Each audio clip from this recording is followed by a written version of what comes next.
ভয়কে লিখে ফেললে অর্ধেক সমস্যা শেষ। ভয়, এই ছোট্ট শব্দটা আমাদের জীবনের কত বড় জায়গা দখল করে থাকে তা আমরা নিজেরাও টের পাই না।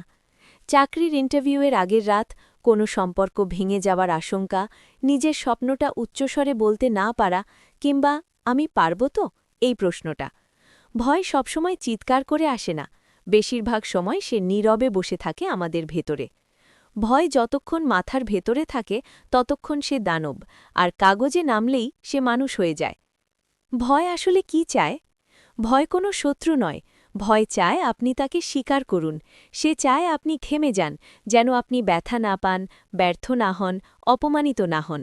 কিন্তু সমস্যা হল, ভয় সবসময় ভবিষ্যতের কাল্পনিক ছবির ওপর ভর করে কথা বলে, বাস্তব নয়, কল্পনা। আর কল্পনাকে হারানোর সবচেয়ে সহজ উপায় কি? লিখে ফেলা। মাথার ভেতরের ভয় বনাম কাগজের ওপরের ভয়। মাথার ভেতরে ভয় অস্পষ্ট, সব নষ্ট হয়ে যাবে, লোকজন কি বলবে, আমি যথেষ্ট ভালো নই।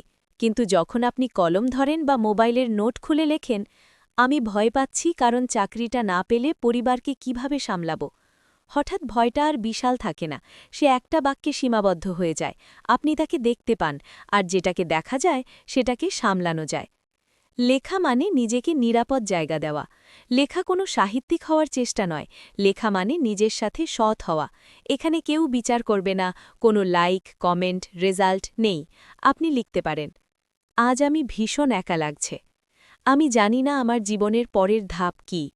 আমি সফল হতে চাই কিন্তু ভয় পাচ্ছি। এই লেখাগুলো সমাধান দেয় না, কিন্তু শ্বাস নেওয়ার জায়গা দেয়।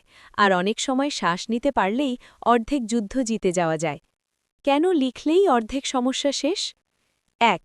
ভয় অস্পষ্টতা ভালোবাসে, লেখা স্পষ্টতা আনে। ভয় আপনাকে একা মনে করায়, লেখা আপনাকে নিজের সাথে যুক্ত করে।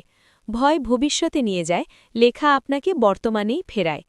আপনি যখন লিখছেন তখন আপনি আর শুধু ভুক্তভোগী নন, আপনি পর্যবেক্ষক। এই জায়গাটাই শক্তি। ছোট্ট একটা অভ্যেস, বড় একটা পরিবর্তন। প্রতিদিন বড় কিছু লিখতে হবে না, এক লাইনের ভয়েও যথেষ্ট। রাতে ঘুমানোর আগে নিজেকে জিজ্ঞেস করুন, আজ আমি কিসের ভয় পেয়েছি? লিখে ফেলুন, ব্যাস। হয়তো কাল ভয়টা পুরো যাবে না, কিন্তু সে আর আপনাকে গ্রাস করবে না, সে আর অদৃশ্য থাকবে না। ভয় থাকবেই, সাহস মানে ভয় না থাকা নয়। সাহস মানে ভয়কে চোখে চোখ রেখে বলা, আমি তোমাকে দেখছি। আর সেই দেখার সবচেয়ে সহজ উপায় হল ভয়কে লিখে ফেলা, কারণ কাগজে নামলেই অর্ধেক সমস্যা সেখানেই শেষ হয়ে যায়।